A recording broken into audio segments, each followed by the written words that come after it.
मेरी गोदी में अचानक आकर मुझसे लिपट गए हो, कहाँ भय हो? तो ठाकुर जी एकदम डरे हुए हैं, एकदम सहमे हुए हैं। बोले कि देखो बाबा, ये जो सामने छोटो सो बंदर को बच्चा बैठो है ना, मोको या से बड़ो डर लगे है। ये देखो मेरी तरफ घुरा रहो है, ये मोको खा जाएगा। आप या बंदर के बच्चा से मोको बचाओ। अब ये बात जब सुनी गोसाई जी ने, तो मन में ये बात उठी कि अच्छा, ये एक बंदर के बच्चे से डर रहे हैं। अरे जब ये राम बनकर आए थे तो उस समय तो इतने बड़े बड़े हजारों बंदर इनके साथ थे, और आज एक छोटे से बंदर के बच्चे से ये डर रहे हैं। ये बात जैसे ही मन में आई, श्रीनाथ जी गोदी से गायब हो गए, अंतर्ध्यान हो गए। उस समय तो गोसाई जी ने ध्यान नहीं दिया इस बात पर, सोचा कि शायद मस्ती आई होगी, चले गए होंगे। लेकिन रात्रि में स्वप्न में श्रीनाथ जी दर्शन देते हैं और कहते हैं गोसाई जी आज इस बात का फैसला कर दो। बोले लाल जी कौन सी बात का फैसला? बोले आज ये बात आप अच्छी तरह फैसला करो कि मुझे बेटा मानते हो या भगवान मानते हो, क्या मानते हो? बोले आप तो मेरे लाला हो, आप तो मेरे लाल जी हो, मैं तो आपको अपनो पुत्र समझू हूं। तो श्रीनाथ जी ने कहा कि महाराज जब मुझको अपनो पुत्र समझो हो, जब मैं एक छोटा सा लाला हूं, एक छोटा सा बच्चा हूं, तो एक बालक तो बंदर से भी डर जाता है, एक छोटे से कीड़े से भी डर जाता है। यदि मैं बालक हूं तो मैं यदि एक बंदर के बच्चा से डर गए हो तो कौन सी बड़ी बात है गई। लेकिन आपके मन में ये भाव आया कि मैं भगवान हूं, यदि मैं भगवान हूं तो फिर मैं किसी से नहीं डरता हूं, और यदि मैं लीला में बालक बन गया हूं तो फिर मैं किसी से भी डर सकता हूं। तो बाबा फैसला करो, आज से बालक मानते हो या भगवान मानते हो? विठलनाथ जी की आंखों से आंसू बहने लगे और बोले कि लाल जी क्षमा करिए, आज के बाद कभी आपको भगवान नहीं मानूंगा, आप तो मेरे छोटे से लाला ही बने रहो बस। मैं आपको बाबा, आप मेरे लाला। प्रेम से कहो श्री राधे। तो बंधुओं भाव एक होना चाहिए भगवान के चरणों में। अपने भाव को हम बदले न बार बार। यदि एक भाव से आप भजोगे प्रभु को तो निश्चित ही ठाकुर जी की कृपा होगी आप पर। यहां पूतना का मोक्ष हुआ है। सुखदेव जी कहते हैं कि य एतत् पूतना मोक्षम कृष्णस्यार्भकम् अद्भुतम् शृणुयात् श्रद्धया मर्त्यो गोविंदे लभते रतिम्। कहते हैं कि देखो राजन, प्रभु ने इस पूतना का जो मोक्ष किया, उद्धार किया, इस पूतना मोक्ष की कथा को जो लोग सुनते हैं तो सबसे पहली बात तो वो कर्म के बंधन से छूटते हैं, और दूसरी बात गोविंदे लभते रतिम, उनको भगवान के चरणों में प्रेम की प्राप्ति होती है। प्रभु के चरणों में प्रेम को जगाने वाली ये कथा है पूतना की, गोविंदे लभते रतिम। तो ऐसा अद्भुत ये प्रसंग सुनाया। अब प्रभु धीरे धीरे बड़े हो रहे थे। जब भगवान लगभग 81 दिन के हो गए थे तो प्रभु ने ब्रज में सक्टासुर को भी मारा है। एक दिन ठाकुर जी ब्रजरानी यशोदा की गोद में पौड़कर दूध पी रहे थे। प्रभु मैया दूध पिला रही है, उसी समय ठाकुर जी की दृष्टि आकाश में गई तो क्या देखते हैं कि दैत्यो नामना तृणावर्तः कंसभृत्य प्रणोदितः चक्रवात स्वरूपेण जहारासीनमर्भकम्। प्रभु ने देखा कि आकाश में एक भयानक दैत्य आया है जिसका नाम है तृणावर्त। कंस ने इसको भेजा है ठाकुर जी को मारने के लिए, और ये चक्रवात स्वरूपेण आंधी के रूप में आया है। चारों ओर जोर जोर से आंधी चलने लगी, काली काली घटाएं छा गईं, कुछ भी दिखाई नहीं दे रहा। भगवान समझ गए कि ये मुझको मारने के लिए आया है। प्रभु ने तुरंत अपनी मैया की गोदी में लेटे लेटे ही वजन को बढ़ाना शुरू कर दिया। गरिमाणम शिशोर बोढ़ुम नसेहे गिरिकूटवत। सुखदेव जी कहते हैं कि परीक्षित इतना भारी बन गए प्रभु कि मैया भगवान को संभाल नहीं पाई, और जब नहीं संभाल पाई तो गोदी से लेकर नीचे रख दिया प्रभु को। बड़े भारी हो गए। उसी समय जोर से आंधी चली, और ये तृणावर्त भगवान को लेकर आकाश में उड़ गया। भगवान का तृणावर्त से युद्ध होने लगा। प्रभु ने लड़ते लड़ते इस तृणावर्त के कंठ को, गले को पकड़ लिया कसकर के। तृणावर्त खूब छूटना चाहता है लेकिन भगवान नहीं छोड़ रहे। कसकर के तृणावर्त को पकड़ रखा है और अपने वजन को खूब बढ़ाने लगे प्रभु। इतना भारी हो गए, इतना भारी हो गए कि तृणावर्त भी भगवान को उठा नहीं पाए। और कंठ को पकड़े पकड़े ही भगवान इसको आकाश से नीचे लेकर आए हैं और चट्टान के ऊपर धड़ाम से इसको फेंक कर मारा। देवताओं ने भगवान की जय जयकार की, फूलों की वर्षा प्रभु पर की है। बोलो असुर निकंदन भगवान की जय। प्रभु ने इस दुष्ट का भी प्राणांत किया है। इसी प्रकार से बंधुओं, आगे शुकदेव जी बड़ा सुंदर एक प्रसंग सुना रहे हैं कि गर्गः पुरोहितो राजन यदुनां सुमहातपाः व्रजं जगामनन्दस्य वसुदेव प्रचोदितः। बड़ा सुंदर प्रसंग है। कहते हैं कि राजन एक बार वसुदेव जी की प्रेरणा से यादवों के जो कुल गुरु हैं, कुल पुरोहित श्री गर्गाचार्य जी महाराज, ये वसुदेव जी की प्रेरणा से पधारे हैं गोकुल में नंद बाबा के पास। प्रेम से कहो श्री राधे। बाबा ने जब देखा बड़ा स्वागत सत्कार किया, आसन पर बिठाया, चरण धोए, पूजन किया गर्गाचार्य जी का। और एक निवेदन नंद बाबा ने किया है। कहा कि देखो महाराज, आज आप यदि पधारे हो हमारे यहां तो एक काम आप करते जाओ। बोले ब्रजराज कहो क्या बात है। बोले महाराज हमारे यहां 2 लाला हैं और अभी तक उनके नामकरण नहीं भय है। एक तो यशोदा को लाला है और दूसरा लाला रोहिणी को है। मैंने कल आप लोगों को बताया था कि रोहिणी जी भी वसुदेव जी की पत्नी है, लेकिन कंस के डर से श्री वसुदेव जी महाराज ने रोहिणी जी को ब्रज में गोकुल में नंद बाबा के यहां ही भेज दिया था। तो ये यशोदा जी के ही साथ रहा करती थी रोहिणी जी। तो महाराज हमारे यहाँ 2 लाला हैं, तो आप आए हो तो दोनों को नामकरण करते जाओ। श्री गर्गाचार्य जी महाराज बोले कि देखो नंद, हम जरूर करते, लेकिन यदि ये बात कंस को मालूम चलेगी कि हम आपके पास गोकुल में आए हैं और हमने यहाँ आपके लालन को नामकरण भी किया है, तो कंस हमको दंड देगा। तो ऐसा करो, आपके जो कुल पुरोहित हैं महाराज सांडिल्य, आप उन्हीं से दोनों लालन को नामकरण करा लो। लेकिन नंद बाबा बोले कि महाराज हमारी इच्छा तो आपसे कराने की है। अब आप पधारे हो तो आपके ही कर कमलों से काम होना चाहिए।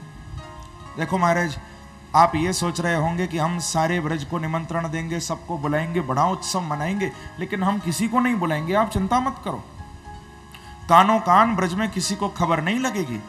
आप चुपचाप हमारे लालन को नामकरण कर दो।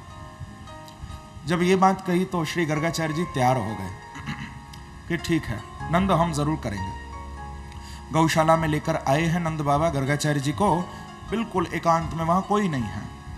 आसन पर वहीं बिठाया इनको, जो जो पूजा की सामग्री बताई सब नंद बाबा ने कह दिया। सेवकों को सब ले लेकर आ रहे हैं। इधर पूजा की तैयारी चल रही है, उधर बाबा ने दोनों माताओं को भी अंदर खबर कर दी कि दोनों माएं अपने अपने लालाओं को लेकर आए। आज गौशाला में गर्गाचार्य जी नामकरण करेंगे। दोनों माताएं अपने अपने लालाओं को लेकर आ रही थी, लेकिन रास्ते में ब्रजरानी यशोदा रोहिणी जी को बोली कि बहन रोहिणी, हमने तो सुनी है कि ये गर्गाचार्य जी तो त्रिकालज्ञ हैं, तीनों कालों की बातों को जानने वाले हैं। बोले बहन यशोदा, सुनी तो मैंने भी कछु ऐसी है। तो ब्रजरानी यशोदा बोली कि बहन रोहिणी, फिर ऐसो करें, आज हम गर्गाचार्य जी की नेक परीक्षा ले में। बोले वो कैसे? बोले बस इतना ही तो करना है, मेरे लाला को आप ले लो और अपने लाला को मुझको दे दो। चलकर गर्गाचार्य जी से ही पूछेंगी कि कौन सो लाला कौन को है, तो मालूम चल जाएगी कि वो वास्तव में त्रिकालज्ञ है या नहीं। ऐसा ही किया।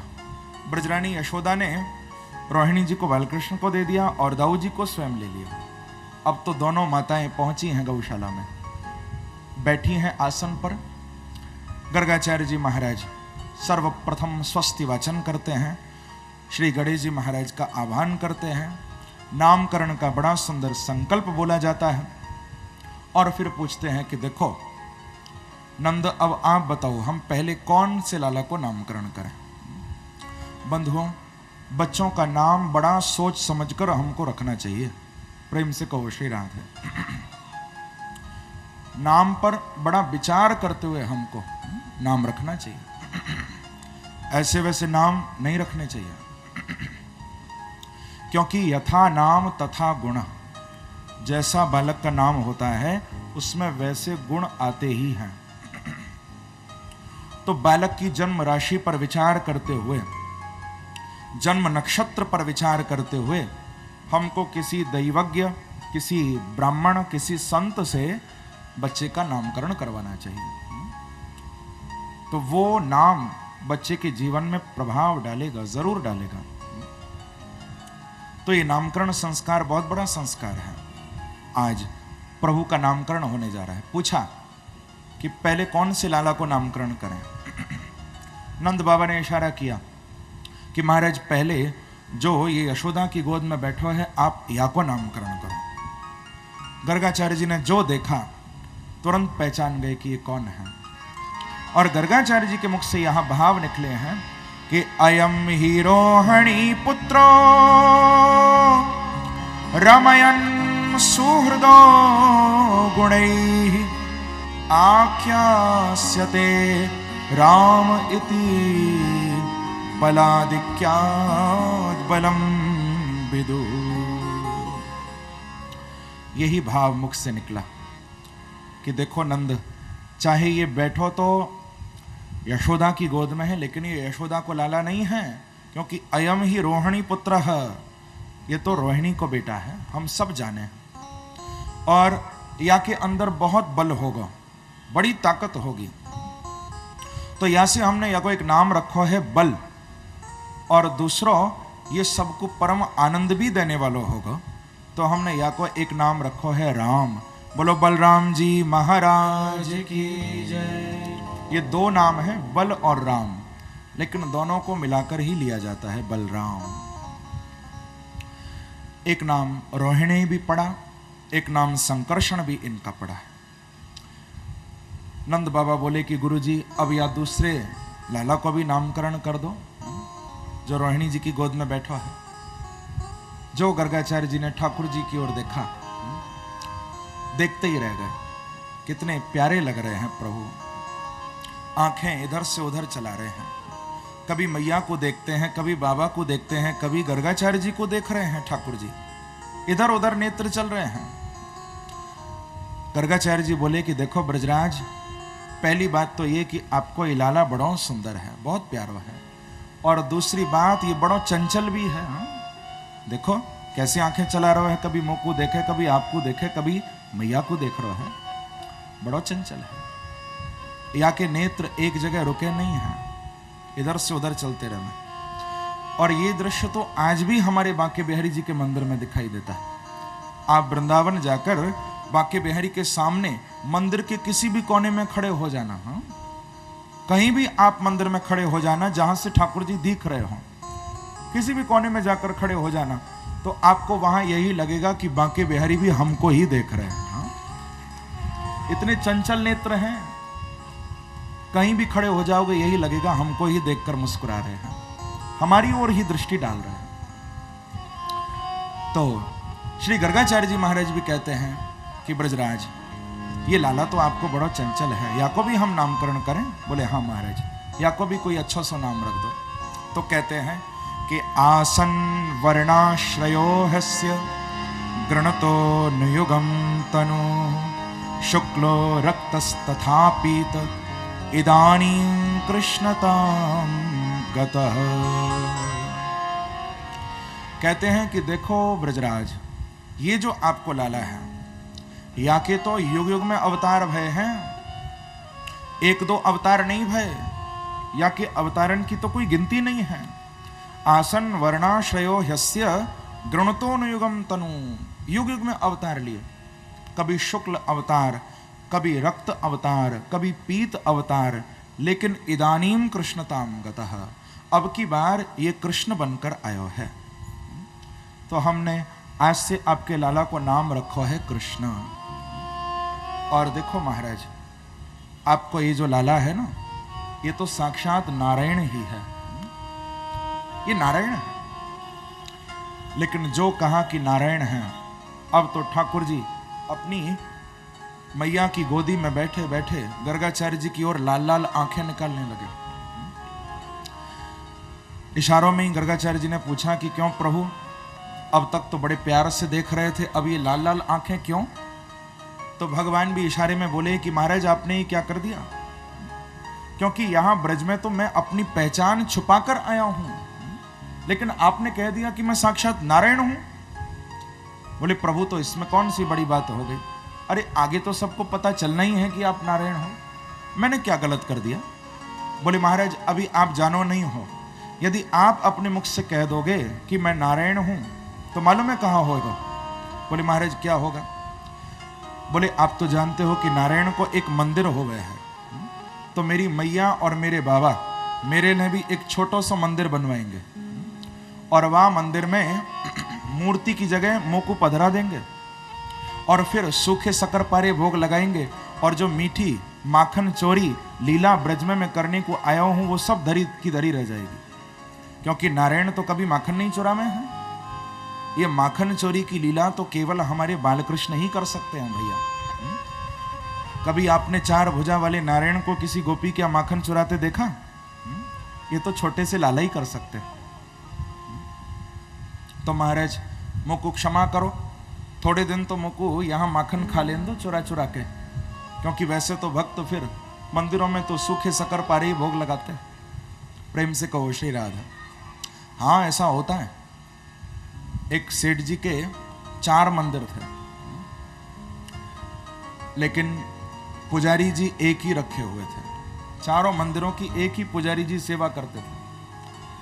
अब क्या करते थे, टाइम तो ज्यादा होता नहीं था, तो एक बार में ही प्रसाद बना के रख देते थे और महीनों उसको चलाते थे, थोड़ा थोड़ा भोग लगाते थे। एक दिन ठाकुर जी के सामने न जाने कितने महीने पुराने बने हुए शक्करपारे एकदम कड़क हो रहे, ठाकुर जी के सामने भोग में रख दिए, रख के चले गए।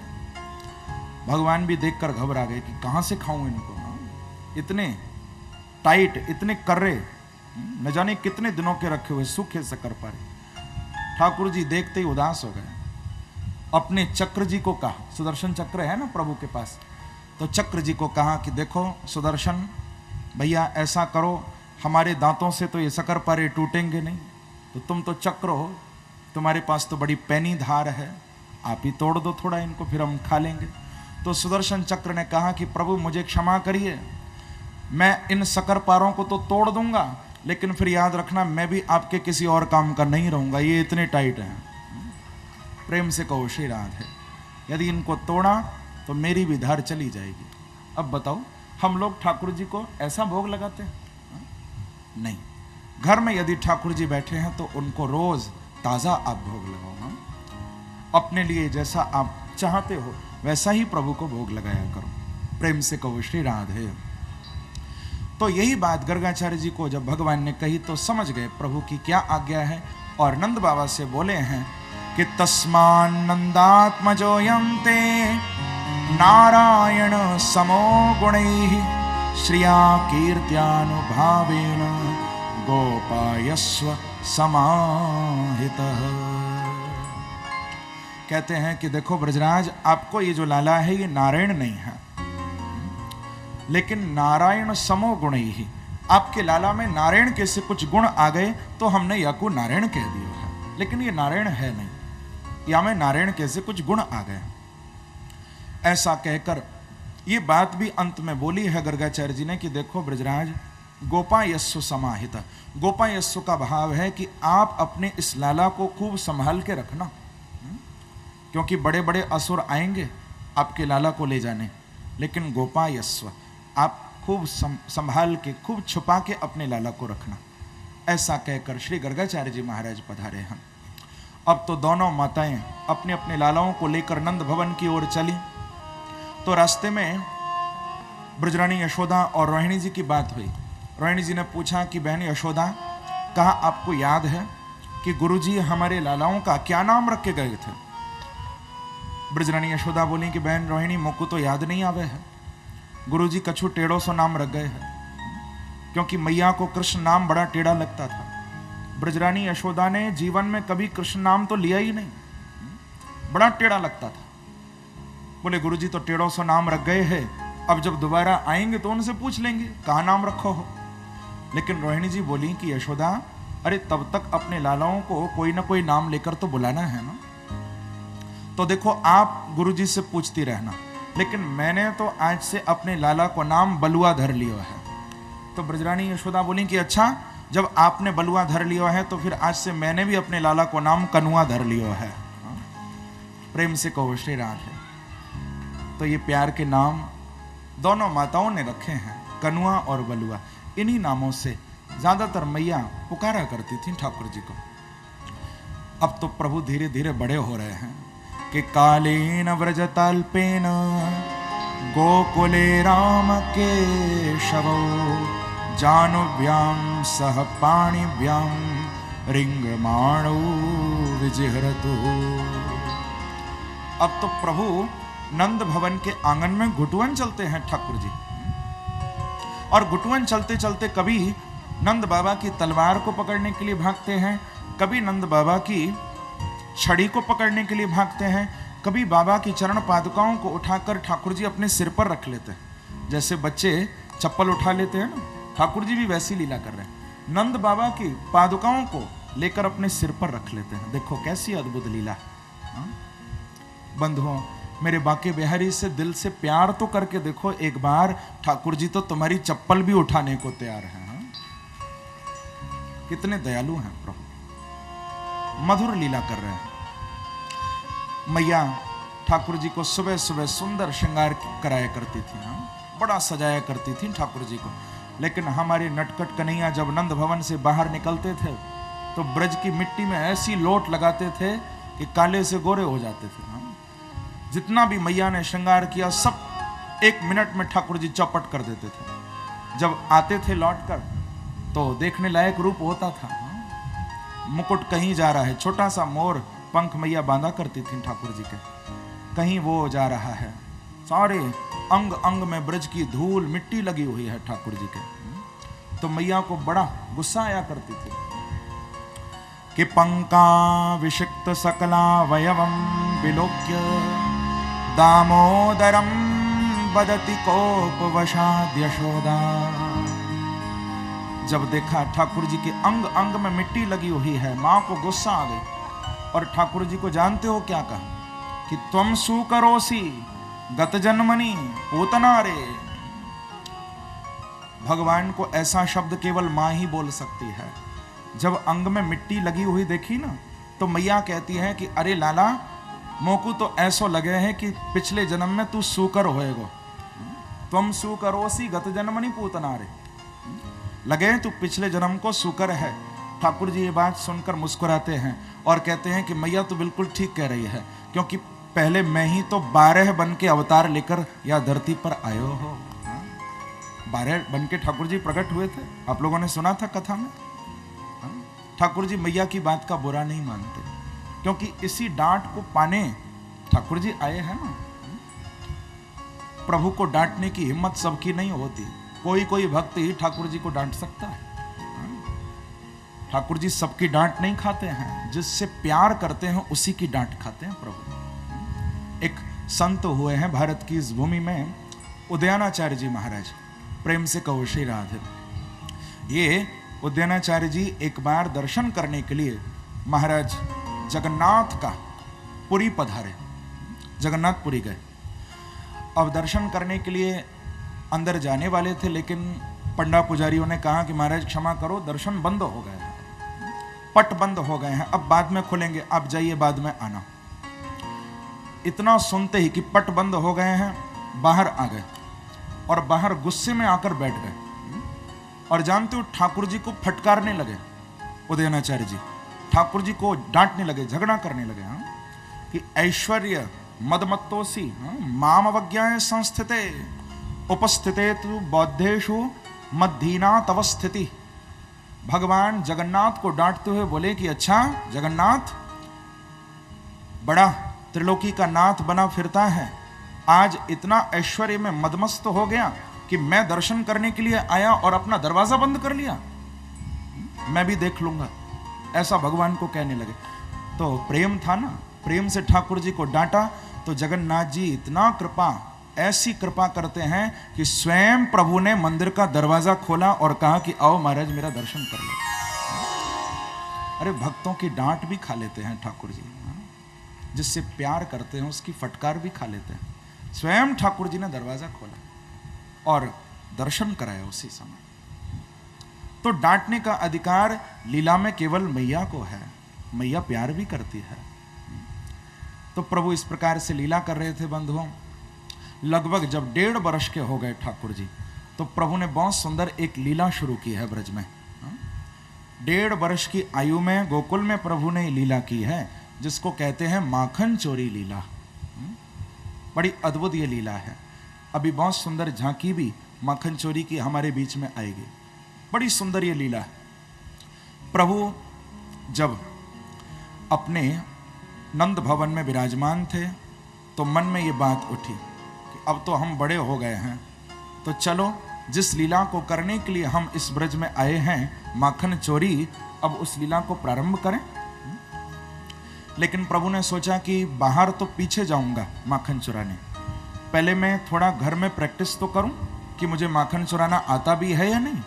प्रेम से कहो श्री राधे। ऐसा सोचकर ठाकुर जी ने एक दिन घर में ही पहले हाथ साफ किया थोड़ा। प्रातःकाल मैया तो ठाकुर जी को सुलाकर स्नान करने गई थी। प्रभु अपने पलंग से नीचे उतरे और जिस कोठरी में मैया माखन की मटकियां छुपा कर रखती थी, ठाकुर जी पहुंच गए। वहां जाकर एक एक मटकी के ऊपर से कपड़ा हटाने लगे और बैठे बैठे चुपचाप माखन का आनंद लेने लगे। प्रभु बड़ा आनंद आ रहा है। लेकिन उसी समय मैया स्नान बंद करके आई, देखा कि पलंग पर ठाकुर जी नहीं है। आवाज लगाई मैया ने, अरे कनुआ, अरे कन्हैया, अरे लाला, आज सुबह सुबह कहां चलोगे हो? सारे नंद भवन में मैया घूम रही है, आवाज लगा रही है, ठाकुर जी का कहीं पता नहीं है। ढूंढते ढूंढते ब्रजरानी यशोदा उसी अंधेरी कोठरी में पहुंच गई जहां ठाकुर जी चुराकर माखन खा रहे थे। मैया ने कहा, क्यों रे कनुआ, आज तू बैठो बैठो चोरी करके माखन खा रहे हो है? भगवान भी डर गए। भगवान बोले कि आज पहली बार तो चोरी की और पहली बार ही पकड़े भी गए। अब ठाकुर जी की चालाकी देखिए।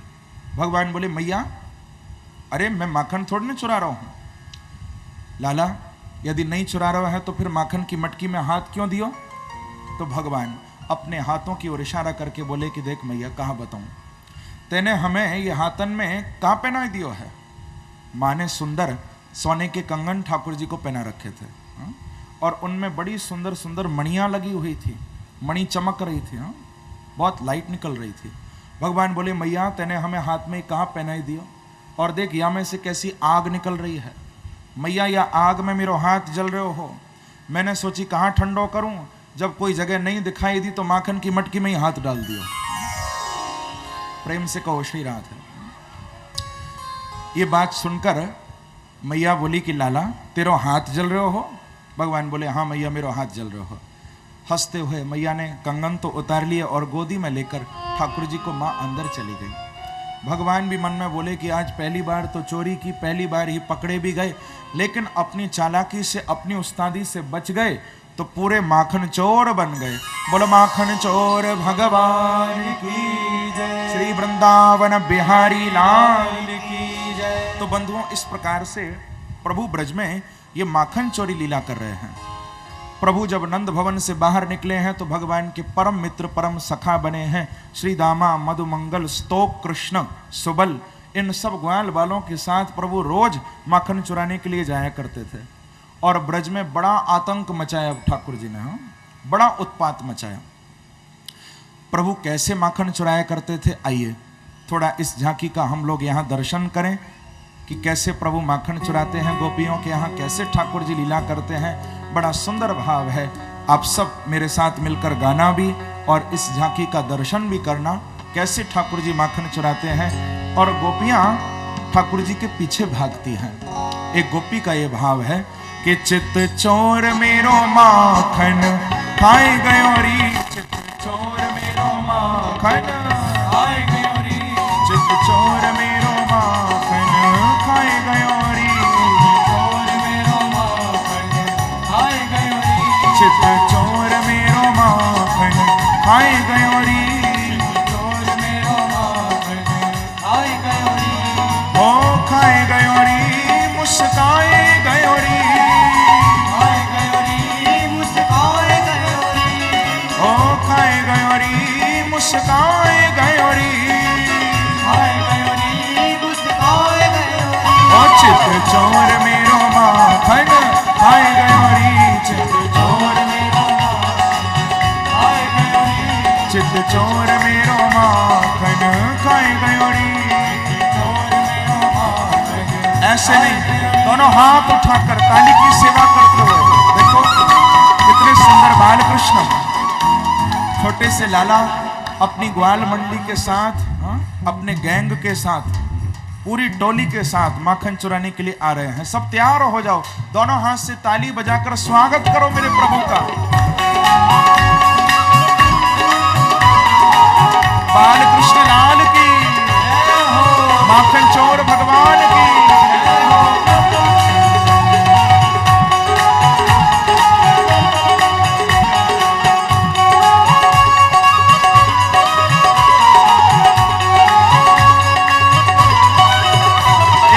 कहिए श्री राधे।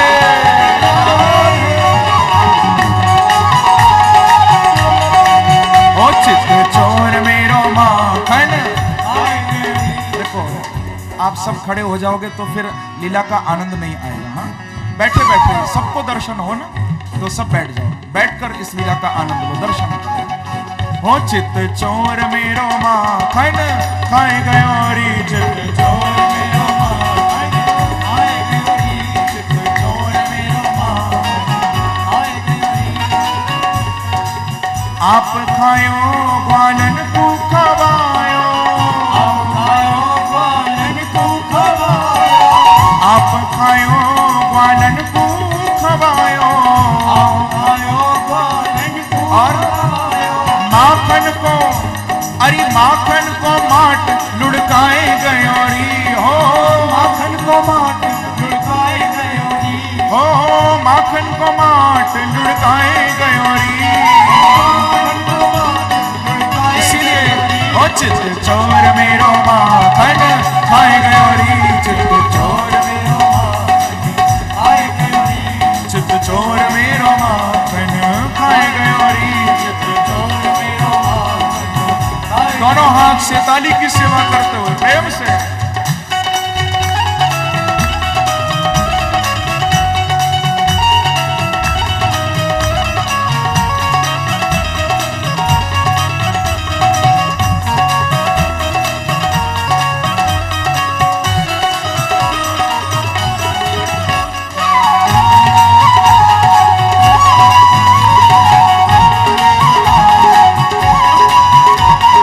चोर मेरो माखन खाए गयो री, चित चोर मेरो माखन खाए गयो री।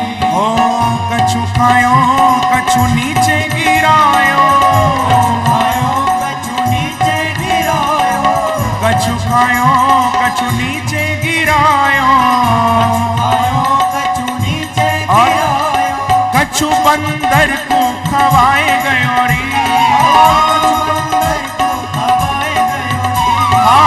कछु बंदर को खवाए गयो री, कछु बंदर।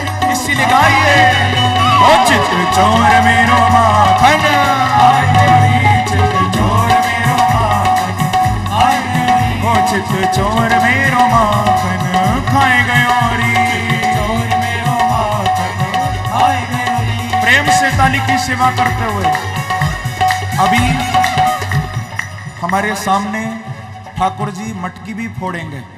ये जो ऊपर मटकी लटक रही है ना, ये रायपुर की गोपियों की मटकी है। हाँ? और ठाकुर जी आज इसको फोड़ेंगे। हम सबके सामने, लेकिन कब? जब जोरदार ताली बजाओगे, हाँ, प्रेम से जय हो।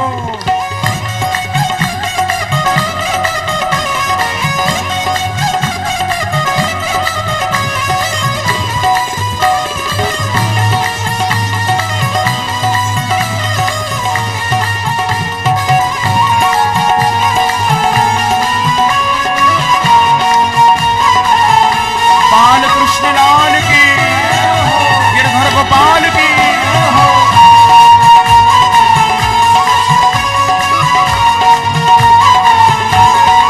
ओ चित चोर मेरो माखन खाए गयो री, चोर मेरो माखन खाए गयो री।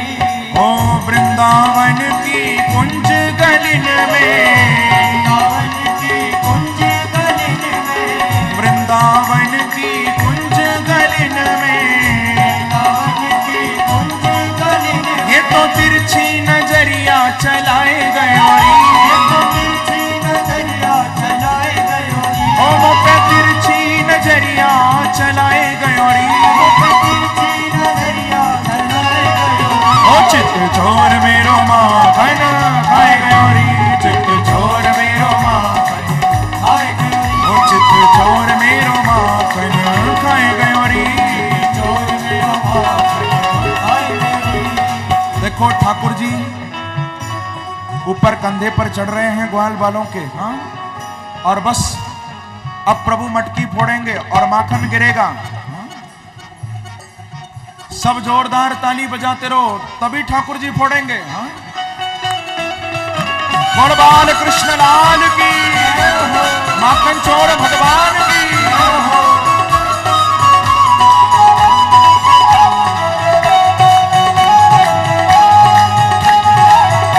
एक बार कहिए श्री राधे।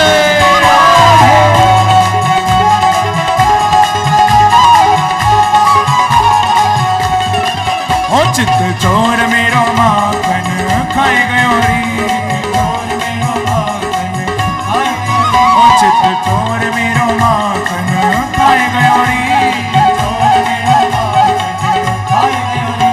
ओ सोती अकेली जान के मोहना,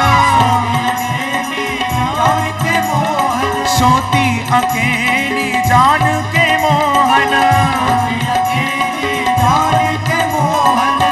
गोपी बोली कि मैं तो अपने घर में चुपचाप सो रही थी रात को, ठाकुर जी आए और माखन तो चुराया, लेकिन एक काम बड़ा गलत कर गए।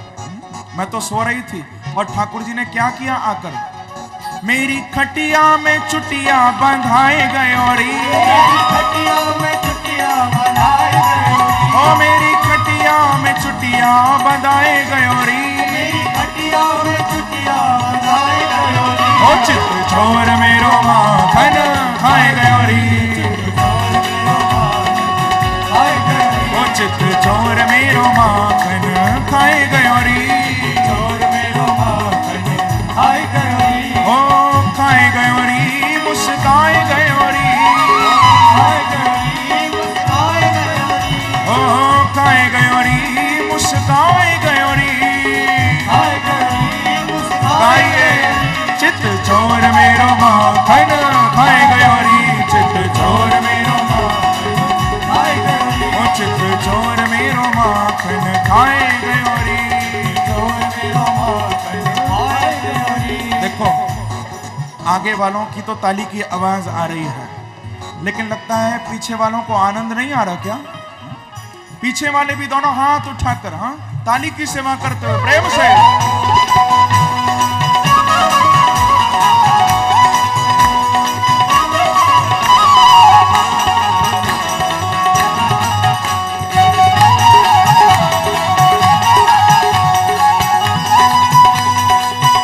बाल कृष्ण लाल की, माखन चोर भगवान की।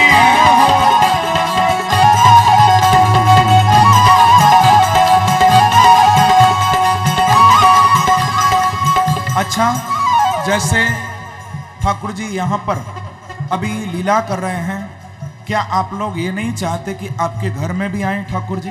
हाँ, कौन कौन चाहता है कि उसके घर में भी प्रभु माखन चुराने ऐसे ही आए? हाँ, चाहते हो ना? तो थोड़ा बुलाओ ना। आज मेरे अंगना में आओ नंदलाल, आज मेरे अंगना में आओ नंदलाल। ओ दर्शन की प्यासी गुजरिया रे, दर्शन की प्यासी गुजरिया। ओ दर्शन की प्यासी गुजरिया रे,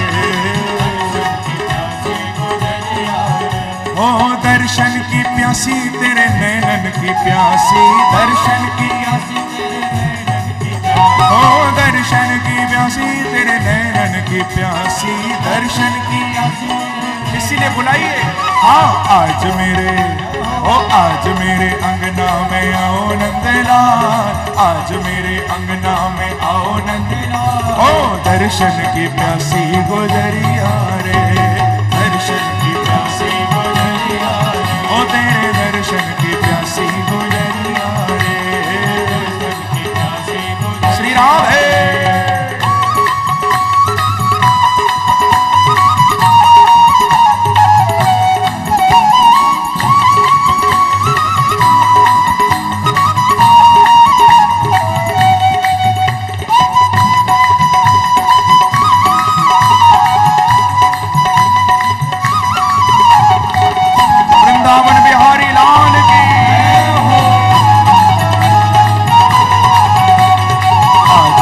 अंगना में आओ नंदलाल, आज मेरे अंगना में। ओ दर्शन की प्यासी गुजरिया रे, दर्शन की प्यासी गुजरिया रे। ओ तेरे दर्शन की प्यासी गुजरिया रे, दर्शन की प्यासी गुजरिया रे। ओ अंगना में आओ मेरे माखन को खाओ, ओ अंगना में आओ मेरे माखन को खाओ। ओ अंगना में आओ मेरे माखन को खाओ, अंगना में आओ मेरे माखन को खाओ। ओ अंगना में आओ मेरे माखन को खाओ, अंगना में आओ मेरे माखन को खाओ। ओ अंगना में आओ मेरे माखन को खाओ, अंगना में आओ मेरे माखन को खाओ। ओ छुट्टी साची, छुट्टी साची पतियां सुनाओ नंदलाल, छुट्टी साची पतियां सुनाओ नंदलाल। ओ दर्शन की प्यासी गुजरिया रे, दर्शन की प्यासी गुजरिया रे। ओ तेरे दर्शन की प्यासी गुजरिया रे, दर्शन की प्यासी गुजरिया रे। ओ दर्शन की प्यासी तेरे नैनन की प्यासी, दर्शन की प्यासी तेरे नैनन की प्यासी। ओ दर्शन की प्यासी तेरे नैनन की प्यासी, दर्शन की प्यासी। इसीलिए आज मेरे अंगना में आओ नंदलाल, आज मेरे अंगना में आओ नंदलाल। ओ दर्शन की प्यासी गुजरिया रे, दर्शन की प्यासी गुजरिया रे। ओ तेरे दर्शन की प्यासी गुजरिया रे, दर्शन की प्यासी गुजरिया रे। देखो लगता है दिल से नहीं बुला रहे हो। हाँ दिल से नहीं बुला रहे क्या? इशारा करो ठाकुर जी को आओ। हाँ ऐसे बुलाओ, इशारा करो ठाकुर जी को, सब बुलाओ ठाकुर जी। आज मेरे अंगना में आओ नंदलाल, आज मेरे अंगना में। ओ दर्शन की प्यासी गुजरिया रे, दर्शन की प्यासी गुजरिया रे। ओ दर्शन की प्यासी गुजरिया रे, दर्शन की प्यासी गुजरिया। हाँ दर्शन की प्यासी तेरे नैनन की प्यासी, दर्शन की प्यासी तेरे नैनन की प्यासी। हो दर्शन की प्यासी तेरे नैनन की प्यासी, दर्शन की प्यासी तेरे नैनन। इसीलिए हाँ आज मेरे अंगना में आओ नंदलाल, आज मेरे अंगना में। ओ दर्शन की प्यासी गुजरिया रे, दर्शन की प्यासी गुजरिया रे। ओ दर्शन की प्यासी गुजरिया रे, दर्शन की प्यासी गुजरिया रे। जय राधे राधे, जय राधे राधे, जय राधे राधे, जय राधे राधे, जय राधे राधे, जय राधे राधे, जय राधे राधे, जय राधे राधे, जय राधे राधे, जय राधे राधे।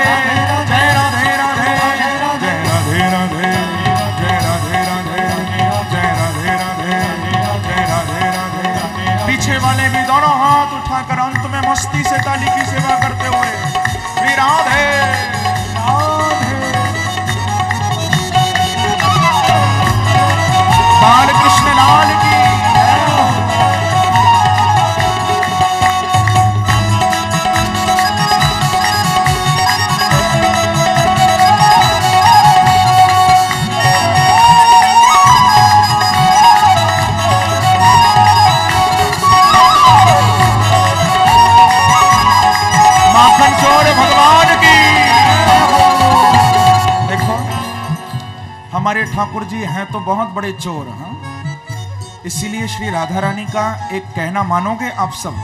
हाँ? मेरी किशोरी जी क्या कह रही है? यदि इस चोर से बचना है ना, तो मेरी राधा रानी का एक कहना जरूर मानना कि छलिया है बांका बिहारी ब्रजमंडल में, जादू भरा है इसके मृदु मुस्काने में।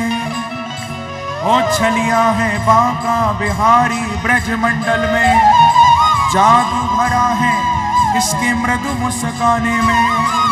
चाल में चपलता है चंचलता चितवन में, और मोहनी मंत्र भरा बंसी के बजाने में।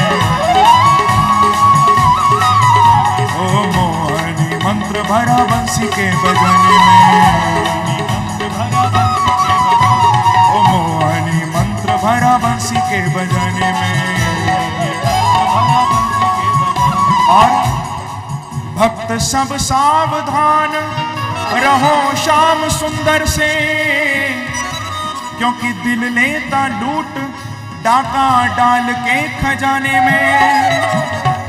ओ भक्त सब सावधान रहो श्याम सुंदर से, क्योंकि दिल लेता लूट डाका डाल के खजाने में। तो श्री राधा रानी का हुक्म है ये भक्तों को, इस चोर को बंद करो दिल के जेल खाने में। इस चोर को बंद करो दिल के जेल खाने में। इसीलिए हो आज मेरे अंगना में आओ नंदना, आज मेरे अंगना में आओ नंदना। ओ दर्शन की प्यासी गुजरिया रे, दर्शन की प्यासी गुजरिया रे। ओ दर्शन की प्यासी गुजरिया रे, दर्शन की प्यासी गुजरिया रे। ओ दर्शन की प्यासी तेरे नैनन की प्यासी, दर्शन की प्यासी तेरे नैनन की प्यासी। ओ दर्शन की प्यासी तेरे नैनन की प्यासी, दर्शन की गाइए प्रेम से। ओ आज मेरे अंगना में आओ नंदलाल, आज मेरे अंगना में आओ नंदलाल। ओ दर्शन की प्यासी गुजरिया रे, दर्शन की प्यासी गुजरिया। ओ तेरे दर्शन की प्यासी गुजरिया रे, दर्शन की प्यासी गुजरिया। ओ तेरे नैनन की प्यासी गुजरिया रे, नैनन की प्यासी गुजरिया। ओ तेरे दर्शन की प्यासी गुजरिया रे, दर्शन की प्यासी गुजरिया रे। ओ तेरे नैनन की प्यासी गुजरिया रे, तेरे नैनन की प्यासी गुजरिया रे। बोलो माखन चोर भगवान की जय, बाल कृष्ण लाल की जय, जय श्री राधे। बंधुओं, इस प्रकार से प्रभु ने ब्रज में ये माखन चोरी लीला की है। रोज प्रभु ऐसे ही माखन चुराने जाया करते थे, और गोपियां भी शिकायत लेकर ब्रजरानी यशोदा के पास आया करती थी। कहा करती थी कि वत्सान मुंचन क्वचिदशमय क्रोश संजातः सह स्तेयं स्वाद्वत्यथ दधिपयः कल्पितैस्तेययोगैः। मर्कान् भोक्षन् विभजति सचिन्नाति पाण्डं विनत्ति, द्रव्यालाभे सग्रह कुपितो यात्रुपक्रोशतो कान्। बड़ी मीठी मीठी शिकायत ले लेकर सब गोपियां आया करती थी। कोई कहती थी कि नंदरानी तेरो लाला असमय में हमारी बछड़ान को खोल देवे है। कोई कहती कि आपके लाला माखन भी खाते हैं, मटकी भी फोड़ देते हैं। कोई कहती कि हम आपके लाला को यदि डांटती हैं तो ये हमको देखकर मुस्कुराने लगते हैं, और अकेले माखन नहीं खाते, मरकान भोक्षण अपने साथ साथ बंदरों को भी खिलाते हैं, ग्वाल बालों को भी खिलाते हैं। द्रव्यालाभे सग्रह कुपितो यात्युपक्रोशतो काम। प्रभु की बड़ी मीठी लीला है माखन चोरी लीला। वास्तव में बंधुओं, भगवान ने माखन नहीं चुराया है ब्रज में। आप इस बात को अच्छी तरह समझ लीजिए। ठाकुर जी माखन नहीं चुराते हैं, ठाकुर जी तो माखन के बहाने हमारे चित्त को चुरा लेते हैं। हाँ? माखन का तो बहाना है, वास्तव में तो प्रभु को हमारा चित्त चुराना है। प्रेम से कहो श्री राधा। प्रभु तो वास्तव में चित्त के चोर हैं। आप जहां से इनको देखोगे वहीं से एक अद्भुत आकर्षण मेरे प्रभु में है, अपने आप चित्त इनकी ओर खिंचा चला जाता है। तभी तो भक्त कहते हैं कि व्रजे वसंतम नवनीत चोरम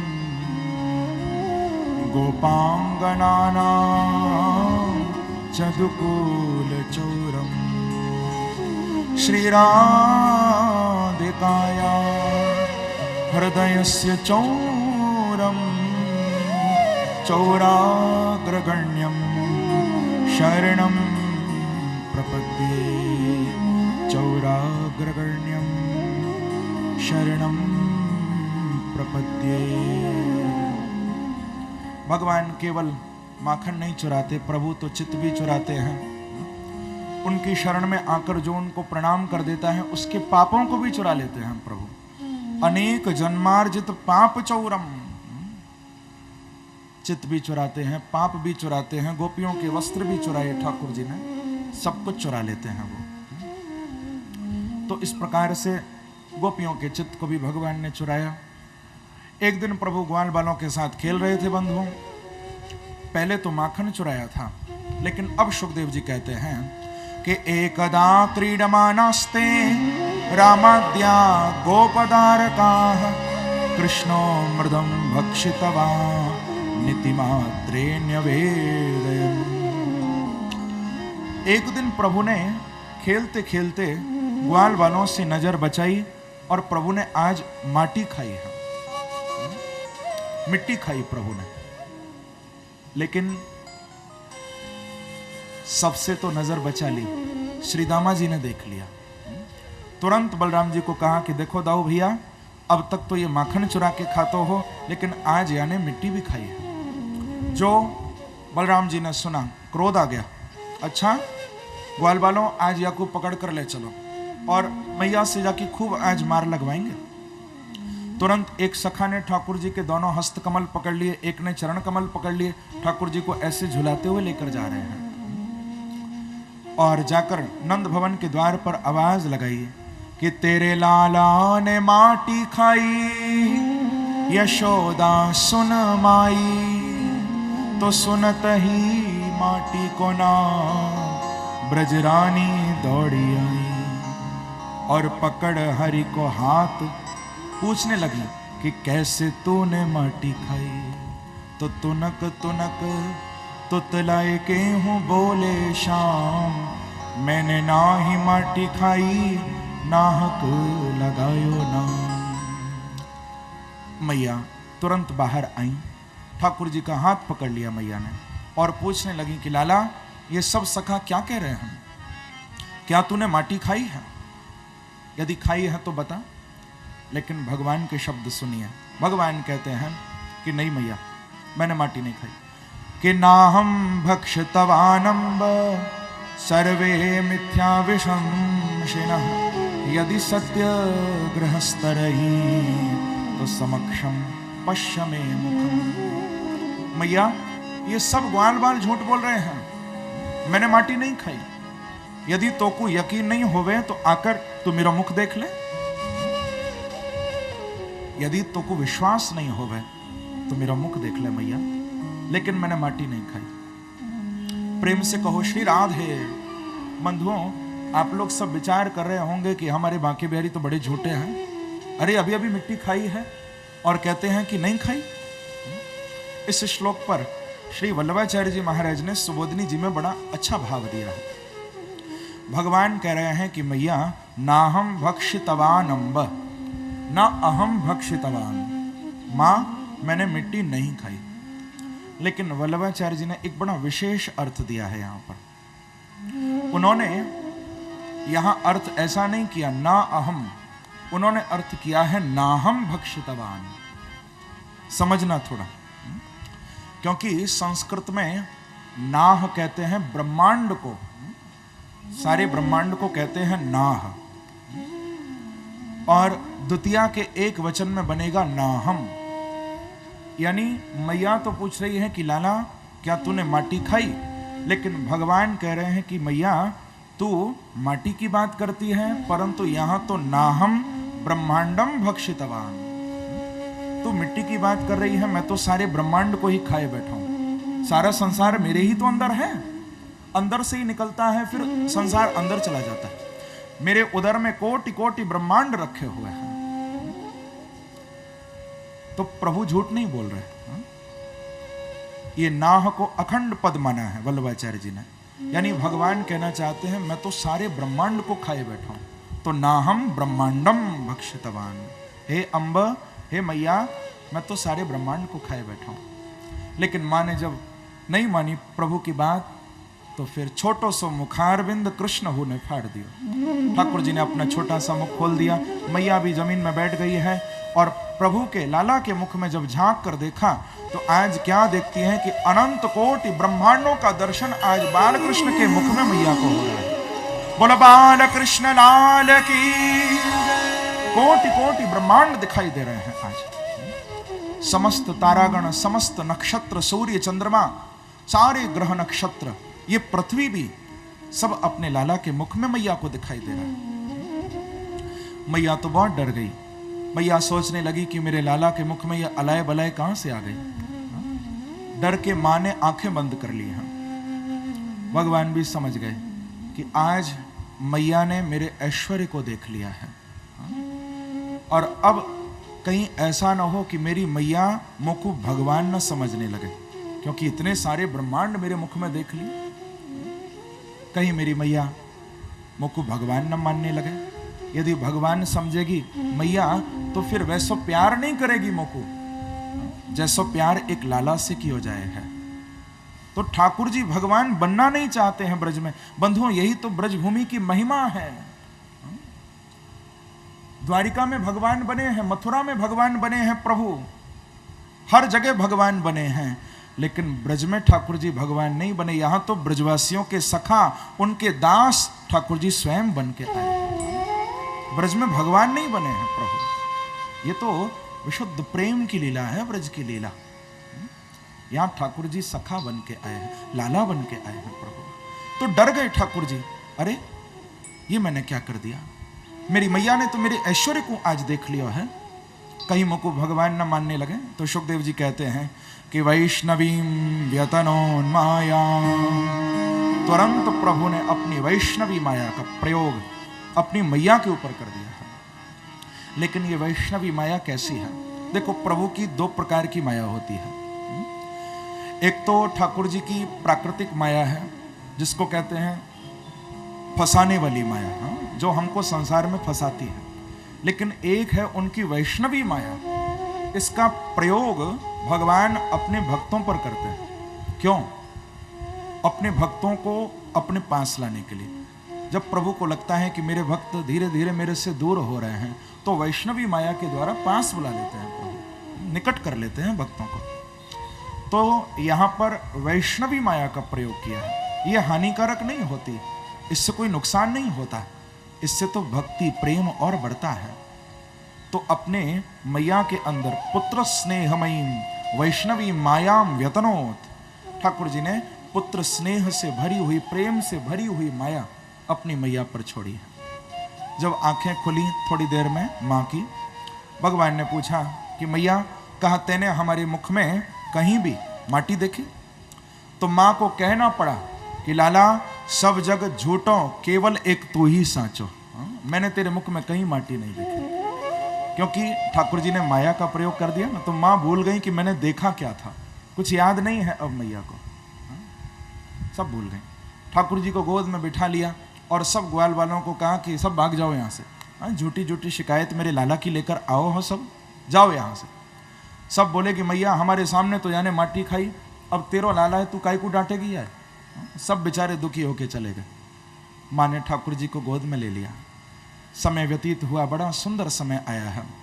सुखदेव जी कहते हैं कि एकदा गृहदाशीशो यशोदानंद गे हनी कर्मांतर नियुक्तासु निर्ममंथ स्वयं दधि यानि यानि ह गीतानि तद्बाल चरितानि च दधि निर्मंथने काले स्मरन्ति तान्यगायत। बड़ा सुंदर कार्तिक का महीना आया था और उस कार्तिक मास की बड़ी सुंदर दीपावली की तिथि है, दीपावली का दिन है। उसी दिन मैया प्रातःकाल स्वयं दधि मंथन करने के लिए बैठी थी बंधुओं, लेकिन ठाकुर जी ने आज घर में ही माखन की मटकियां फोड़ी थी। मैया को क्रोध आया था और यहाँ पर माँ ने ठाकुर जी को ऊखल से बांधा है। प्रेम से कहो श्री राधे। देखो ये सब जितनी भी लीलाएं हैं ये हम लोगों की भावना को पुष्ट करने के लिए है। जब हम लोग सुनते हैं कि मैया ने ठाकुर जी को बांध दिया तो मन में विश्वास होता है कि मैया बांध सकती है तो कभी ना कभी हम भी अपनी प्रेम की, अपने भाव की डोर में उसको बांधेंगे जरूर। ये सब कथाएं हमारे प्रेम को जगाने वाली हैं। सुखदेव जी कहते हैं कि पहले तो नहीं बंध रहे थे प्रभु, लेकिन देखा कि मैया थक गई है तो फिर ठाकुर जी बंध गए हैं। अपनी माँ के प्रेम में ठाकुर जी बंध गए, प्रेम रूपी डोर से बंध गए हैं। दृष्ट्वा परिश्रमम कृष्ण कृपयासीत स्वबंधने। माँ ठाकुर जी को बांध देती हैं, लेकिन बलराम जी ने जब सुना, क्योंकि बलराम जी हैं तो शेषावतार, पिछले अवतार में श्री बलराम जी ही तो लक्ष्मण बने थे, अब की बार बड़े भाई बन के आए हैं, बलराम बन के आए हैं।